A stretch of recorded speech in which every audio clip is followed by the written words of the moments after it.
Tiempo para reunirnos con las Sagradas Escrituras. Escrito está en Apocalipsis capítulo 3, versículo 20, lo siguiente: He aquí, yo estoy a la puerta y llamo. Si alguno oye mi voz y abre la puerta, entraré a él y cenaré con él, y él conmigo.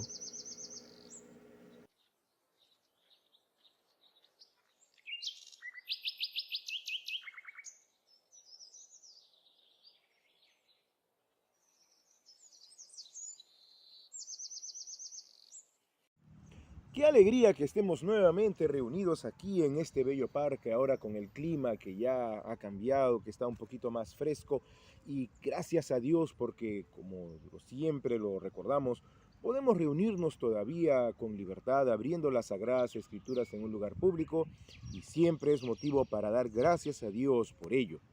Vamos a comenzar nuestro tiempo en esta mañana abriendo las Escrituras nuevamente en Mateo capítulo 18, versículo 20, para, como es nuestra costumbre, recordar quién está en medio de nosotros en esta mañana según fue su promesa.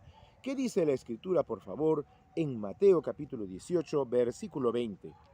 Porque donde están 2 o 3 congregados en mi nombre, allí estoy yo en medio de ellos. Muchísimas gracias. Y sabiendo pues que nuestro Señor Dios y Salvador Jesucristo, por medio de su Espíritu, está en medio de nosotros, vamos a dirigirnos a Él en oración para rogarle al Señor que por medio de su Espíritu nos guíe, nos transforme y nos conforme para ser hechos conformes a su misma imagen y poder ser así agradables a Dios Padre y dar testimonio de Él en todo lugar. Vamos a orar. Padre nuestro que estás en los cielos, te damos las gracias como siempre, soberano Señor, por este tiempo que nos permites abrir tus sagradas escrituras con plena libertad, con confianza en ti, buscando hacer tu voluntad, al conocer tu voluntad por medio de la vida de tu Hijo, nuestro Señor y Salvador Jesucristo. Te rogamos pues, Padre Santo, que por medio de tu Espíritu puedas transformarnos y conformarnos a su misma imagen, para mayor gloria de tu santo nombre, y para que podamos ser testigos vivos ante los demás, tanto ante nuestros hermanos en la fe como los que aún no te han conocido, de que debemos vivir todos vidas agradables a ti hasta el día del regreso de nuestro Señor Dios y Salvador Jesucristo.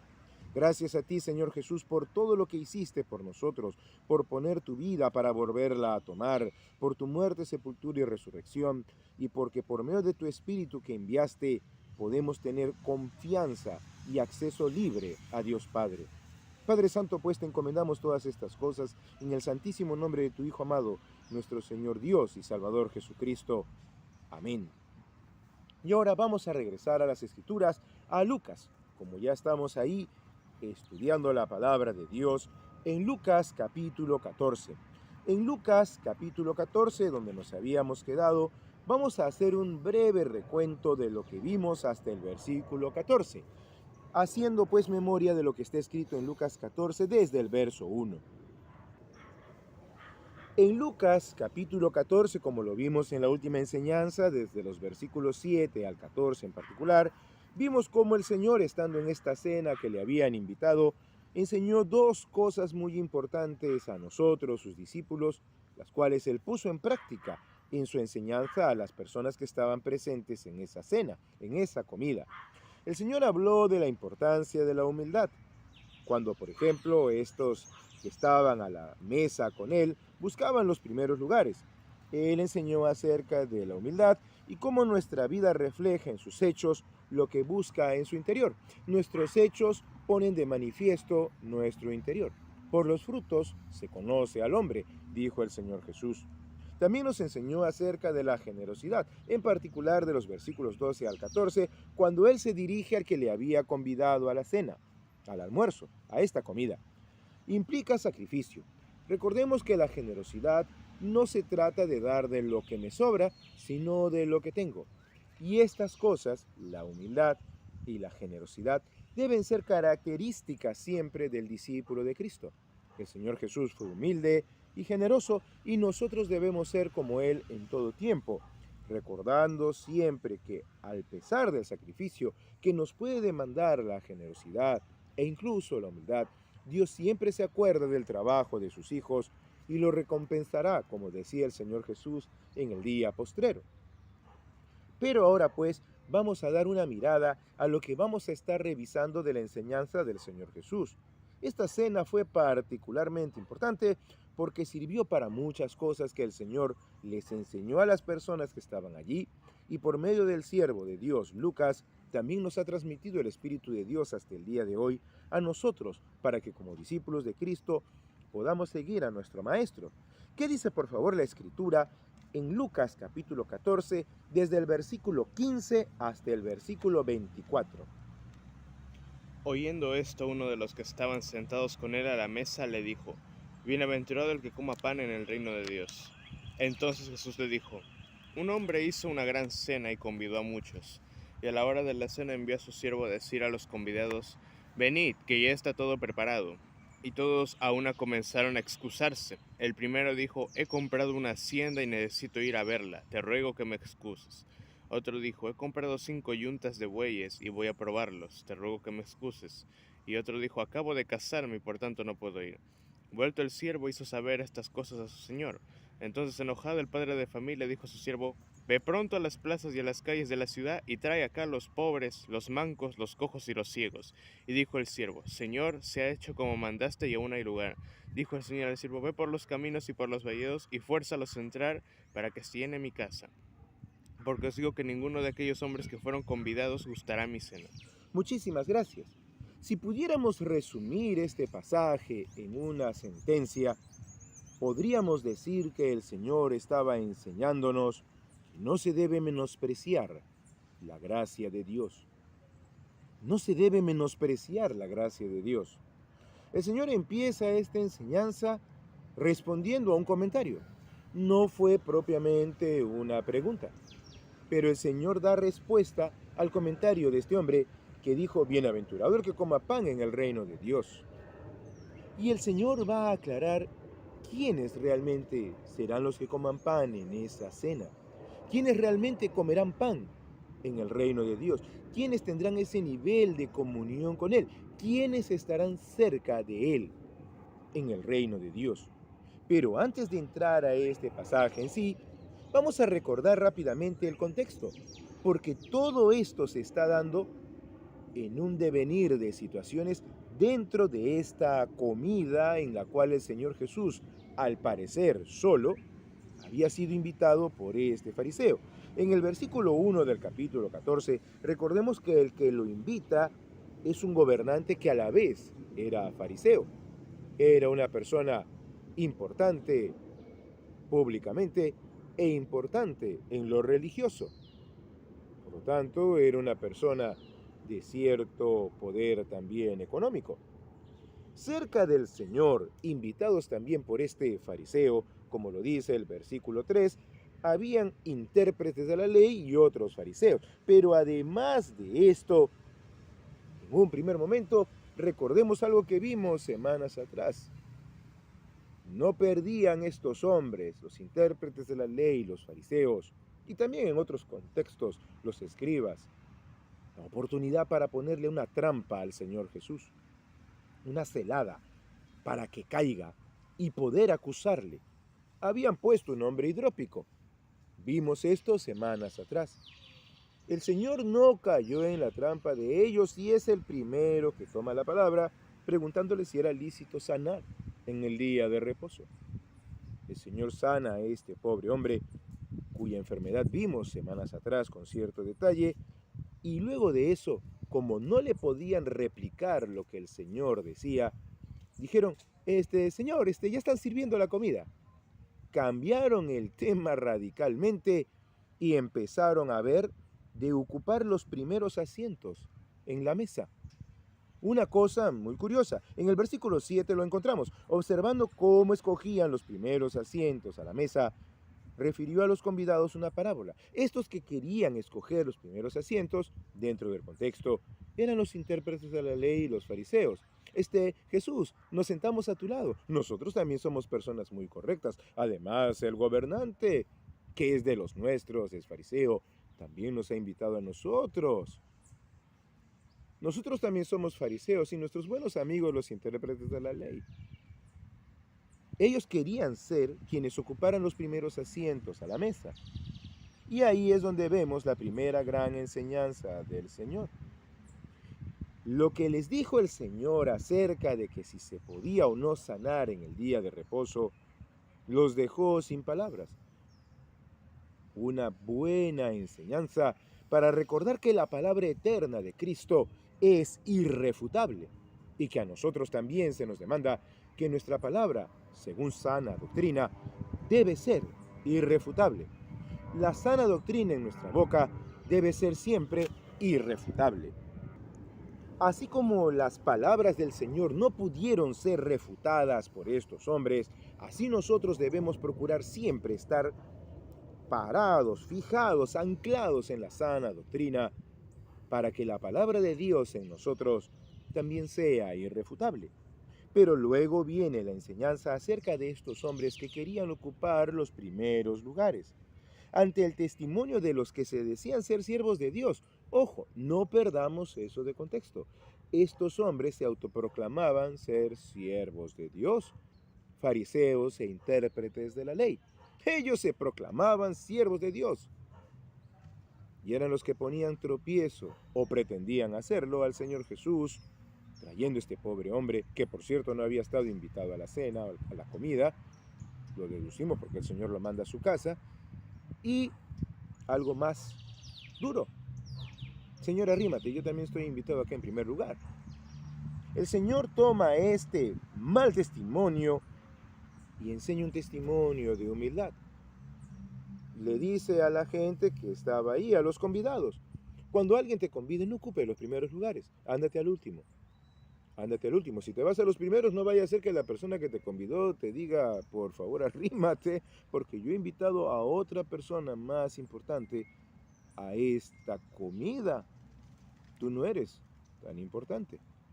Ve al último lugar. Entonces el amigo que te invitó te dirá, amigo, ¿qué haces aquí? Sube y tendrás gloria ante los demás. Primera corrección, la humildad. Y la segunda es la generosidad. Se dirige ahora al que lo invitó. Cuando hagas comida o cena, no invites a tus amigos ricos o a otros. Te será devuelto. ¿Cuál será tu recompensa? Invita a quienes no te pueden devolver el favor. Buenos días, buenos días. Y te será recompensado en la gloria. La generosidad. Sé generoso con los que probablemente hasta piensan mal de ti por ser gobernante, rico o fariseo. Sé generoso en todo momento y con todas las personas. Es en este contexto en que el Señor ha corregido a los intérpretes de la ley y a los fariseos con una palabra irrefutable. Es en este contexto en que el Señor corrige a estos siervos de Dios, autoproclamados siervos de Dios, en humildad y generosidad, que este hombre prorrumpe y dice, bienaventurado el que coma pan en el reino de Dios. Ha de ser muy dichoso, Señor Jesús, el que comparta con Dios en su reino. ¿Cierto? Fue una afirmación. Este hombre estaba, como decir, poniendo el amén a lo que el Señor Jesús había dicho. No lo contradijo. Dijo, bienaventurado el que coma pan en ese reino. Pero el Señor va a responder a una pregunta tácita que ha nacido de este comentario y que lo vemos justamente en los versículos que siguen. ¿Qué dice, por favor, nuevamente el versículo 16 y el versículo 17? Entonces Jesús le dijo, un hombre hizo una gran cena y convidó a muchos. Y a la hora de la cena envió a su siervo a decir a los convidados, venid, que ya todo está preparado. Y ahí entonces el Señor, repito, va a dar una respuesta muy explícita a una pregunta que ha quedado implícita. ¿Cuál es la pregunta? Este hombre, que no contradijo a Jesús, nuestro Señor Dios, Dijo, bienaventurado el que coma pan en el reino de Dios. Pero ahí quedó una pregunta implícita. ¿Quiénes serán los que verdaderamente coman pan en el reino de Dios? Recordemos el contexto. ¿Quiénes estaban en esa comida? Estaban los autoproclamados siervos de Dios. ¿Serán ellos los que coman pan en el reino de Dios, los que se autoproclaman siervos de Cristo? ¿Serán aquellos enfermos curados como el hidrópico, aquellos que han recibido misericordia de parte de Dios? ¿Serán los humildes y generosos? ¿Quiénes serán los que realmente coman pan en el reino de Dios? Los que tengan este nivel de comunión con Dios. El Señor Jesús lo responde y volvemos al título que sugeríamos. Podríamos ponerle esta enseñanza del Señor. Los que coman pan en el reino de Dios serán los que no menosprecien la gracia de Dios. De nuevo, ¿quiénes serán los que coman pan en el reino de Dios? Los que no menosprecian la gracia de Dios. Y esto es muy importante. Buenos días, buenos días. Esto es muy importante de tener en cuenta. Veamos por favor los versículos 16 al 21 nuevamente para recordar cómo el Señor empieza a responder a esta pregunta tácita en el comentario afirmativo de este hombre. ¿Qué dice por favor Lucas capítulo 14 versículos 16 al 21? Entonces Jesús le dijo: un hombre hizo una gran cena y convidó a muchos, y a la hora de la cena envió a su siervo a decir a los convidados: venid, que ya todo está preparado. Y todos a una comenzaron a excusarse. El primero dijo: he comprado una hacienda y necesito ir a verla, te ruego que me excuses. Otro dijo: he comprado 5 yuntas de bueyes y voy a probarlos, te ruego que me excuses. Y otro dijo: acabo de casarme y por tanto no puedo ir. Vuelto el siervo, hizo saber estas cosas a su señor. Entonces, enojado, el padre de familia dijo a su siervo: ve pronto por las plazas y las calles de la ciudad, y trae acá a los pobres, los mancos, los cojos y los ciegos. Muchísimas gracias. Entonces empezamos a notar algo muy importante en esta primera parte, vamos a decir así, del comentario, de la respuesta que les da el Señor Jesús. Los entendidos en historia nos recuerdan que era una costumbre entre los semitas, tanto judíos cuanto árabes y otros pueblos, el, vamos a decir así, hacerse un poquito de rogar cuando alguien te invitaba. No es que ibas a la primera, para no parecer desesperado. Decías, no, tengo algunos quehaceres. Y entonces el que te convidó tenía que humillarse y decirte, por favor, ven. Bueno, pues iré. Una costumbre un poco peculiar que podemos notarle en muchos pueblos hoy en día. Lo que en nuestras latitudes a veces decimos hacerse de rogar. Pero recordemos una cosa para comenzar a analizar la respuesta del Señor Jesús. El Señor Jesús en primera instancia se estaba dirigiendo a estos hombres, intérpretes de la ley, fariseos, al gobernante fariseo que lo había invitado, por ende a su familia, y también a los demás convidados. Todas estas gentes eran judíos. El Señor dirige su atención hacia el pueblo de Israel. Y esto que el Señor les está hablando, se los está diciendo a ellos como representantes, como una muestra del pueblo de Israel. Israel es un ejemplo de cómo, al pesar de que Dios les había extendido su gracia todo el tiempo habían menospreciado la gracia de Dios. Así como estas personas en la historia que el Señor Jesús cuenta, ¿cuántas veces nuestro Señor Dios había extendido las manos a Israel? E Israel le devolvió un puño cerrado todo el tiempo. ¿Qué es la gracia? ¿Por qué decimos que esta enseñanza de nuestro Señor Dios y Salvador Jesucristo nos llama la atención a no menospreciar la gracia de Dios? La gracia es aquello que nadie merece de parte de Dios. Ese amor que nadie merece, pero que todos necesitan urgentemente, que todos necesitamos desesperadamente. Dios había bendecido enormemente a Israel. Estos hombres religiosos, poderosos, gente noble, gente que había sido invitada a esta comida, eran una muestra de ese Israel bendecido, ese Israel al cual Dios había sonreído, vamos a decir así. Pero ¿qué habían hecho estos? Al pesar de que desde el principio habían sido tenedores, receptores de la palabra misma de Dios, en vez de estar agradecidos por la gracia otorgada, se empezaron a creer merecedores de los dones recibidos. Es que yo soy hebreo, pues. Nosotros somos el pueblo elegido. No decirlo, nosotros somos el pueblo elegido, nosotros que no éramos pueblo. No, discúlpame. Perdóname, estás hablando con un miembro del pueblo elegido. Perdón. Se empezaron a creer merecedores, como que Dios les hubiera hecho a ellos un favor. O mejor dicho, como que ellos le hacían un favor a Dios y pues nosotros somos el pueblo. Cosa terrible.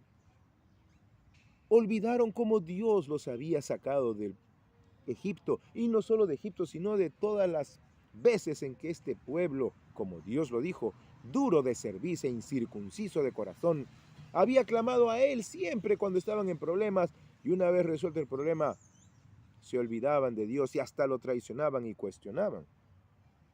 Cosa terrible del pueblo de Israel. Vamos por favor unas páginas adelante a Romanos.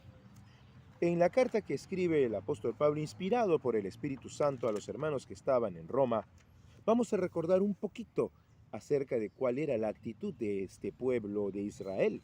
En Romanos capítulo 3, ¿qué dice por favor los versículos 1 al 8?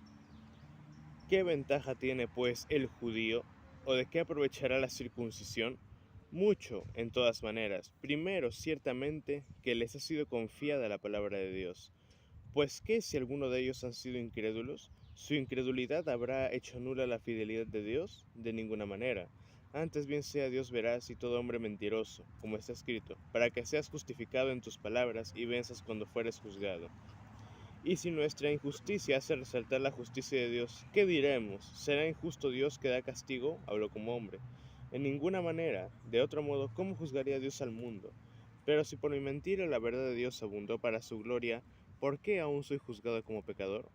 ¿Y por qué no decir, como se nos calumnia y como algunos cuya condenación es justa afirman que nosotros decimos, hagamos males para que vengan bienes? Muchísimas gracias.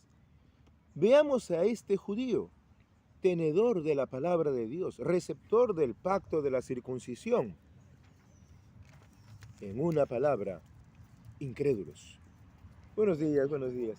Incrédulos. Gente que había recibido el don de Dios y su propia palabra, que habían sido comisionados para hacer luz a las demás naciones. Gente incrédula, gente mentirosa, gente que era capaz de todo. Mataron profetas, mataron al Señor Jesús, perseguían a su santa iglesia, habiendo recibido por gracia de Dios, porque no lo merecían, como nadie merece la gracia, esta gran bendición de haber sido receptores, de habérseles confiado la palabra de Dios, y en vez de divulgarla con sus propias vidas y también con su propia boca, enseñándola a todas las naciones, la encubrieron, la taparon de incredulidad, haciéndola seca. Israel fue así, y el Señor Jesús mismo se los había hecho ver, que esta gente, buenos días, esta gente siempre se creía justa. Esta gente no decía, gracias Dios mío, porque me has perdonado de mis maldades. Esta gente decía, no, yo no soy tan malo. Sí, bueno, yo sí hago cosillas, pero no soy tan malo como el que está a mi costado, o como el que está detrás de mí, o el que está delante de mí, o el que está a mi costado. El Señor Jesús mismo les hizo ver que esta actitud era desaprobada por Dios y que nunca la persona que se justifica a sí mismo es justificada por Dios. Retrocedamos, por favor, unas páginas a Lucas capítulo 18. Volvamos a Lucas. En Lucas capítulo 18, veamos lo que dice, por favor, los versículos 10 al 14. ¿Qué dice, por favor, Lucas 18? Lucas capítulo 18, versículos 10 al 14. ¿Qué dice, por favor, la Escritura, hablando el Señor Jesús, en Lucas 18, 10 al 14? Dos hombres subieron al templo a orar. Uno era fariseo y el otro publicano. El fariseo, puesto en pie, oraba consigo mismo de esta manera: Dios, te doy gracias porque no soy como los otros hombres, ladrones, injustos, adúlteros, ni aun como este publicano. Ayuno 2 veces a la semana, doy diezmos de todo lo que gano. Mas el publicano, estando lejos, no quería ni aun alzar los ojos al cielo, sino que se golpeaba el pecho diciendo: Dios, sé propicio a mí, pecador. Os digo que éste descendió a su casa justificado antes que el otro, porque cualquiera que se enaltece será humillado, y el que se humilla será enaltecido. Muchísimas gracias. Muchísimas gracias. Aquí está retratado el pueblo de Israel. Señor, yo no soy tan malo. Y no solo el pueblo de Israel, bien podríamos decir de muchas gentes el día de hoy, aún no siendo judíos, pero yo no soy tan malo.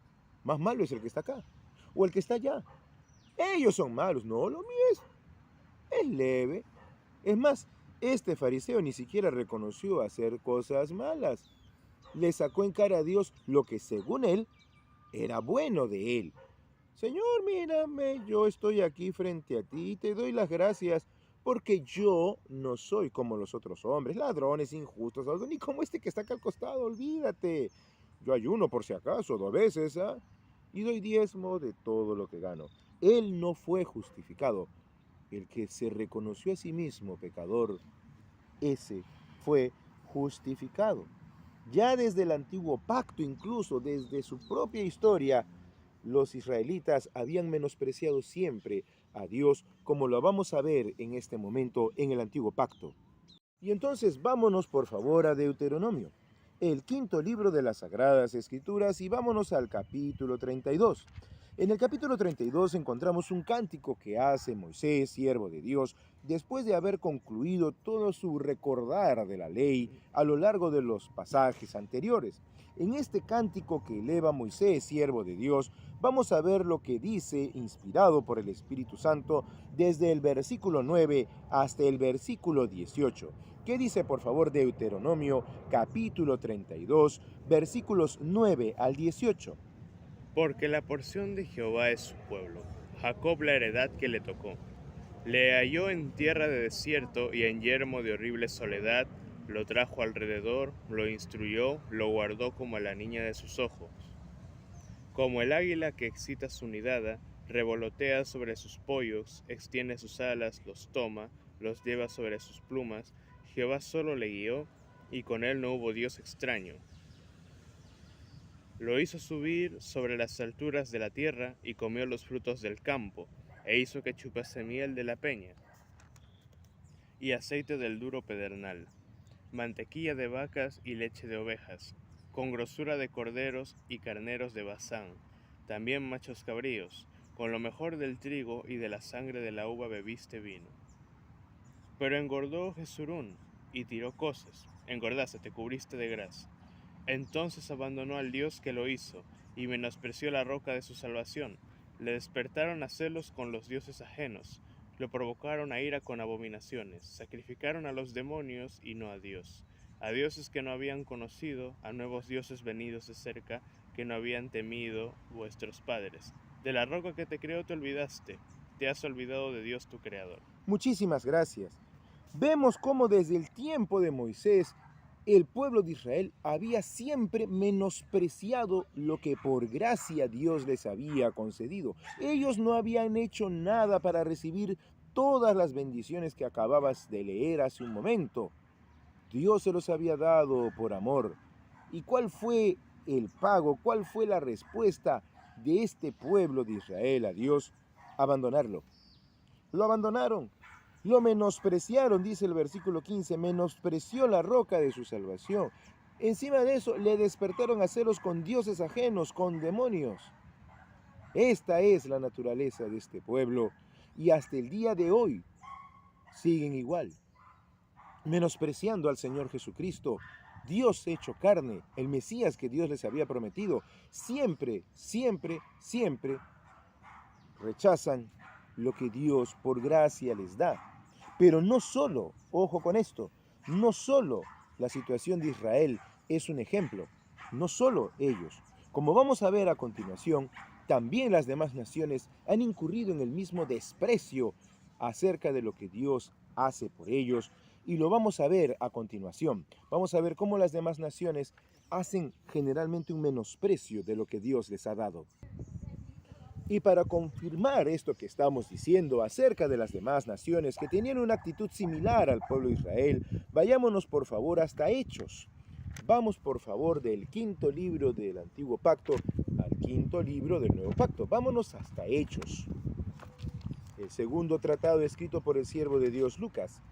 En Hechos capítulo 17, en los versículos 16 al 21, nos vamos a encontrar con una pequeña muestra de las demás naciones.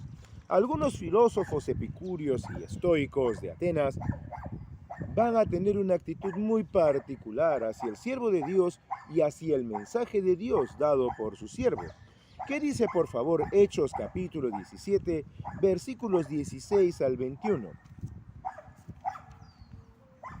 Mientras Pablo los esperaba en Atenas, su espíritu se enardecía viendo la ciudad entregada a la idolatría. Así que discutía en la sinagoga con los judíos y piedosos, y en la plaza cada día con los que concurrían. Y algunos filósofos de los epicúreos y de los estoicos disputaban con él, y unos decían, ¿qué querrá decir este palabrero? Y otros, parece que es predicador de nuevos dioses, porque les predicaba el evangelio de Jesús y de la resurrección. Y tomándole, le trajeron al Areópago, diciendo, ¿podremos saber qué es esta nueva enseñanza de que hablas? Pues traes a nuestros oídos cosas extrañas. Queremos pues saber qué quieres decir con esto. Queremos saber pues qué quiere decir esto. Porque todos los atenienses y los extranjeros residentes allí en ninguna otra cosa se interesaban sino en decir o en oír algo nuevo. Muchísimas gracias. Y entonces aquí empezamos a notar la primera actitud de los sabios según este mundo. Algunos, no eran todos, algunos filósofos epicúreos y estoicos empiezan a curiosear sobre lo que Pablo iba a enseñar. Lo llevan hasta el Areópago para poder escucharle con atención. Pablo, inspirado por el Espíritu del Señor, da el discurso que sigue desde el versículo 22 en adelante, pero cuando llega a la resurrección, ya te escucharemos otra vez. No nos convence tu palabrería. No, nosotros somos muy sabios, nosotros entendemos muchas cosas. Mira nuestra cultura, mira todo lo que hemos desarrollado desde el ámbito griego. No, lo tuyo está bien, pero es para el pueblo, ¿no? La gente ignorante quizá te escuche. Nosotros somos sabios. Muy pocos se convirtieron en Atenas, pero hubo iglesia en Atenas. Esta actitud de creerse sobre lo que uno tiene es una constante, lamentablemente, en los pueblos que no son judíos, lo que en la Escritura suele llamarse como los pueblos gentiles, las demás naciones sobre la faz de la tierra. Esta actitud de confiar en sí mismos, en particular en sus propios razonamientos, antes que en lo testificado por Dios. Esto es muy importante a tener en consideración. Las gentes de este mundo suelen confiar más en lo que razonan antes que en lo que Dios ha declarado, al pesar de las evidencias, y su razonamiento los lleva a la irracionalidad. Es contradictorio y triste, pero sus razonamientos los llevan a la irracionalidad. Y vamos a ver esto en Romanos. En Romanos capítulo 1, versículos 18 al 25, ¿qué dice por favor la Escritura? Vamos a ver cómo, según estas gentes que desprecian el testimonio de Dios y la verdad suprema del Señor Dios y Salvador Jesucristo, nuestro Dios, vamos a ver cómo, repetimos, sus razonamientos los llevan a la irracionalidad. ¿Qué dice Romanos capítulo 1, versículos 18 al 25? Romanos capítulo 1, versículos 18 al 25. Porque la ira de Dios se revela desde el cielo contra toda impiedad e injusticia de los hombres que detienen con injusticia la verdad. Porque lo que de Dios se conoce les es manifiesto, pues Dios se lo manifestó. Porque las cosas invisibles de Él, su eterno poder y deidad, se hacen claramente visibles desde la creación del mundo, siendo entendidas por medio de las cosas hechas, de modo que no tienen excusa. Pues habiendo conocido a Dios, no le glorificaron como a Dios ni le dieron gracias, sino que se envanecieron en sus razonamientos, y su necio corazón fue entenebrecido. Profesando ser sabios, se hicieron necios, y cambiaron la gloria del Dios incorruptible en semejanza de imagen de hombre corruptible, de aves, de cuadrúpedos y de reptiles. Por lo cual también Dios los entregó a la inmundicia, en las concupiscencias de sus corazones, de modo que deshonraron entre sí sus propios cuerpos, ya que cambiaron la verdad de Dios por la mentira, honrando y dando culto a las criaturas antes del Creador, por lo cual es bendito por los siglos, el cual es bendito por los siglos. Amén. Muchísimas gracias. Entonces nuevamente podemos comprobar lo que acabamos de afirmar. Las personas se pierden en sus razonamientos y ello los lleva a la irracionalidad. La naturaleza misma, cuando uno la estudia, da testimonio de lo invisible de Dios, su eterno poder y deidad. Basta ver la perfección, cómo están completas cada parte en cada ser vivo, cómo funciona el universo mismo, para darnos cuenta del diseño que tiene. Tan solo por ahí. Pero no, el razonamiento de estas gentes lo que busca en realidad es negar la autoridad de Dios sobre ellos. No, no puede haber un ser supremo. Esto salió de la nada. Se organizó sola la materia y todo viene así. Y por último, los animales son más sabios que el hombre. Los animalitos son mejores que las personas. Eso es una doctrina satánica. Cuando podemos afirmar que un animal que no está hecho a imagen de Dios es mejor que un hombre hecho a la imagen de Dios, cometemos un grave error. Es verdad que los animales obviamente no han pecado a la manera del hombre, pero nunca podemos poner un animal por encima de un hombre. Nunca podemos poner un animal por encima de un niño. Nunca podemos poner un animal por encima de una niña. Nunca. Sin embargo, podemos comprobar entonces que así como los judíos, el pueblo de Israel, al pesar de recibir la gracia de Dios, la menospreciaban, así también las gentes del mundo que han recibido gracia de Dios. El Señor Jesús decía, y esto está en toda la Escritura enseñado en principio, que Dios hace salir su sol sobre justos e injustos.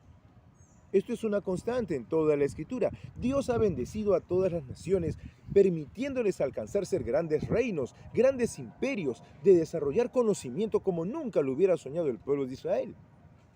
Hay que ver nomás todo lo que alcanzó en conocimiento el pueblo griego. Aún los mismos egipcios, aún los sumerios, los mismos romanos, aún las grandes potencias del día de hoy, no pueden negarse a la gracia de Dios. Dios ha tenido gracia con ellos, permitiéndoles desarrollar conocimientos, economía y muchas otras cosas. Dios ha tenido gracia de los pueblos de cada rincón de la tierra, desde el Asia hasta América. No hay parte de la tierra que no pueda decir que no haya tenido gracia de Dios. Desde la construcción de grandes culturas, grandes imperios, el hecho de poder entender la naturaleza misma. Hombres que en sus propios pueblos buscaban honra, gloria e inmortalidad, como dice Romanos mismo. ¿Pero qué hicieron con eso? No puede haber un Dios sobre mí. Yo soy el Dios. No, Dios no, eso es una construcción nuestra. No, no, no. Eso es falso. Y su gran razonamiento los llevó a la irracionalidad. Y hasta el día de hoy, quienes rechazan el testimonio de Dios viven vidas contradictorias. Viven vidas contradictorias todo el tiempo. Aconsejan bien y viven mal. Eso es lo triste de mucha gente. Hay mucha gente que te va a dar buenos consejos, pero su vida es un desastre. Pero es que tienen buenas intenciones, pero su vida sigue siendo una contradicción. Así que no solo se trata del pueblo de Israel. Todas las gentes en general siempre han tenido esta actitud de menosprecio hacia la gracia de Dios. Pero ahora, como lo vamos a ver para concluir esta enseñanza, no solamente son las gentes incrédulas no solamente es el pueblo incrédulo de Israel. Muchas veces en el seno de la propia iglesia de Cristo nos encontramos con gente así. El Señor da una advertencia y lo vamos a ver más adelante. Pero en los creyentes, también se da esta situación de menospreciar la gracia de Dios y de creernos mucho por lo que hemos recibido, como si no lo hubiéramos recibido, como si nosotros lo hubiéramos producido. Vamos unas páginas adelante de Romanos a Primera de Corintios. ¿Qué dice, por favor, Primera de Corintios, capítulo 4, versículos 1 al 9? Primera de Corintios, capítulo 4, versículos 1 al 9. ¿Qué dice el Espíritu de Dios por medio de su siervo Pablo a los hermanos de Corinto y también a nosotros? Así pues, téngannos los hombres por servidores de Cristo y administradores de los misterios de Dios. Ahora bien, se requiere de los administradores que cada uno sea hallado fiel. Yo en muy poco tengo el ser juzgado por vosotros o por el tribunal humano, y ni aun yo me juzgo a mí mismo. Porque aunque de nada tengo mala conciencia, no por eso soy justificado, pero el que me juzga es el Señor. Así que no juzguéis nada antes de tiempo, hasta que venga el Señor, el cual aclarará también lo oculto de las tinieblas y manifestará las intenciones de los corazones, y entonces cada uno recibirá su alabanza de Dios. Pero esto, hermanos, lo he presentado como ejemplo en mí y en Apolos por amor de vosotros, para que en nosotros aprendáis a no pensar más de lo que está escrito, no sea que por causa de uno os envanezcáis unos contra otros. Porque ¿quién te distingue? ¿O qué tienes que no hayas recibido? Y si lo recibiste, ¿por qué te glorías como si no lo hubieras recibido? Ya estáis saciados, ya estáis ricos, si nosotros reináis. Y ojalá reinaseis, para que nosotros reinásemos también juntamente con vosotros.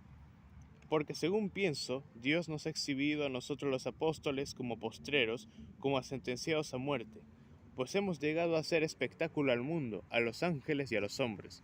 Nosotros somos insensatos por amor de Cristo, mas vosotros prudentes en Cristo, nosotros débiles, mas vosotros fuertes, vosotros honorables, mas nosotros despreciados. Muchísimas gracias. Qué triste la actitud de estos hermanos en Corinto. ¿Saben qué?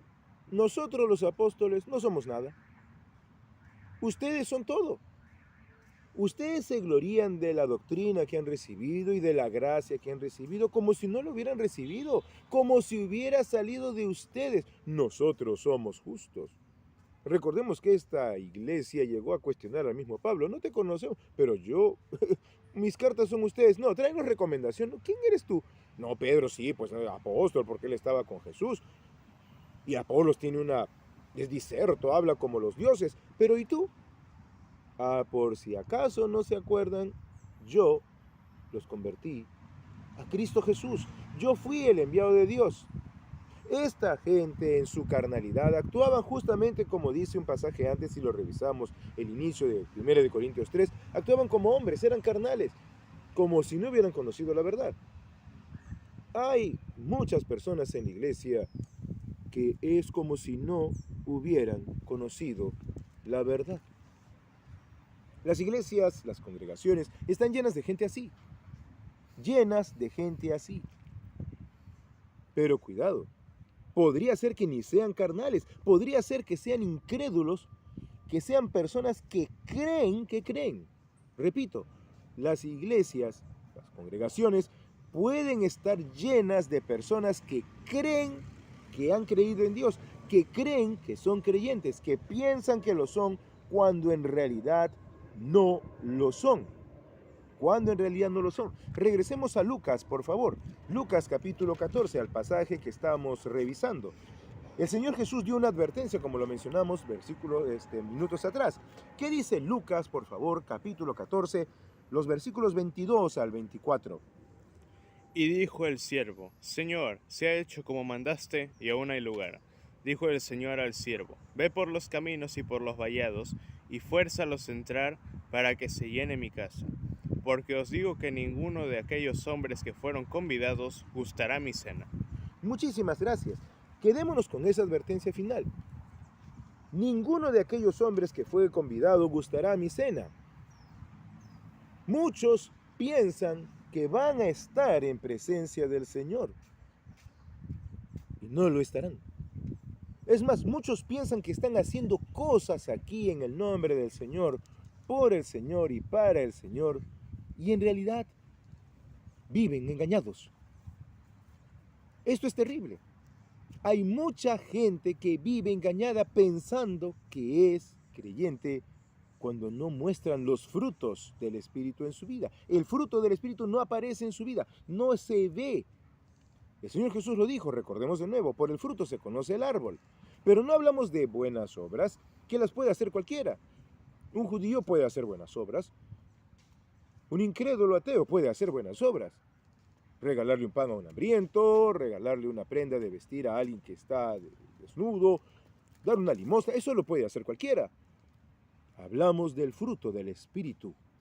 Amor, gozo, paz, paciencia, benignidad, bondad, fe, mansedumbre, templanza. Eso no lo puede manifestar nadie que no tenga al Espíritu de Cristo.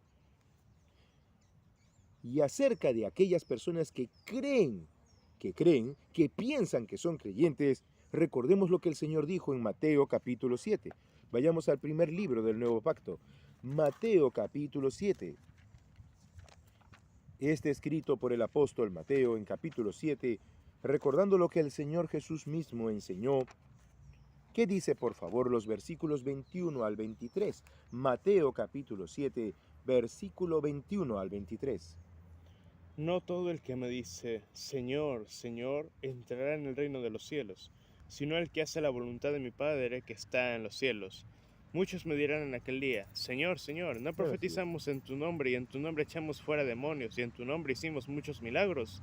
Y entonces les declararé, nunca os conocí, apartados de mí, hacedores de maldad. ¡Qué triste! ¡Qué triste será para muchos cuando pasen fuera de esta vida, encontrarse en un lugar que ellos no esperaban estar! Señor, pero yo debería estar contigo, ¿qué hago aquí? Yo no te conozco, pero hice muchas cosas en tu nombre, daba limosnas y hasta hacía obras portentosas. Yo no te conozco. ¿Por qué? Nunca hiciste la voluntad de mi Padre. Nunca hiciste la voluntad de Dios. Hacías tu voluntad, hacías lo que tú creías que era la voluntad de Dios, mi Padre, pero nunca te procuraste conocer cuál es la voluntad de Dios. La voluntad de Dios es nuestra santificación, que nos apartemos de fornicación. La voluntad de Dios es que andemos ordenadamente. La voluntad de Dios se manifiesta en muchas maneras. Está escrita la voluntad de Dios. No tenemos que andar buscándola debajo de las piedras. Está aquí. La voluntad de Dios está aquí. Nunca os conocí, dirá el Señor, a quienes no hicieron la voluntad de Dios. Congregaciones enteras hay hoy en día que pueden creerse igual que Corinto, poseedoras de todo. Oye, no me vengas a hablar tú. Yo tengo historia, yo tengo pasado, yo tengo buena doctrina, yo tengo reliquias, tengo todo. ¿Tú qué tienes? Bueno, yo solo tengo una pequeña cosa que parece que tú no. Tengo a Cristo. Tú tienes todo, como Corinto. Pablo le decía, casi en un tono irónico, sí, pues, ustedes son honorables y nosotros despreciados. Sí, somos lo peor. Ustedes tienen todo. Parece que no hubieran recibido nada.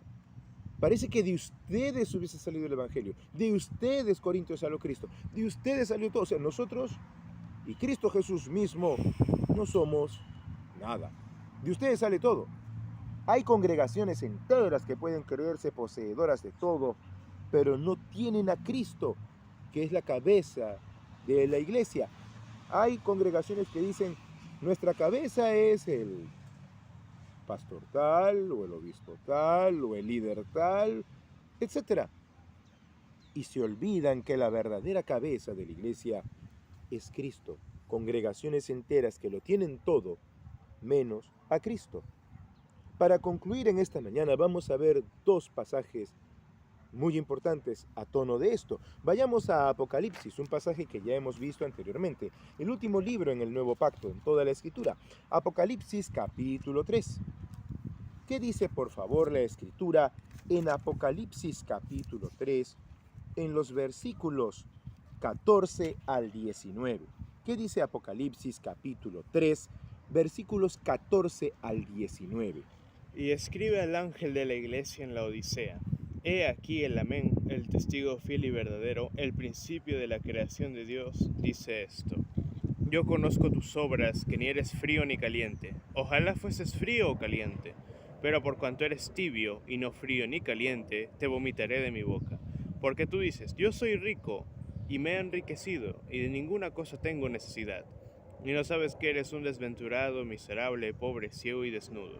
Por tanto, yo te aconsejo que de mí compres oro refinado en fuego, para que seas rico, y vestiduras blancas para vestirte, y que no se descubra la vergüenza de tu desnudez, y unge tus ojos con colirio para que veas. Yo reprendo y castigo a todos los que amo. Sé pues celoso y arrepiéntete. ¿Y qué dice el versículo 20, por favor? He aquí yo estoy a la puerta y llamo. Si alguno oye mi voz y abre la puerta, entraré a él y cenaré con él y él conmigo. Muchísimas gracias. El Señor, como ya lo hemos mencionado, fuera de la iglesia. En la iglesia en la Odisea lo tenían todo. Tenemos cartas de los apóstoles, tenemos buenas obras, tenemos obispos, tenemos todo. Y el Señor les dice, sí, pero no me tienen a mí.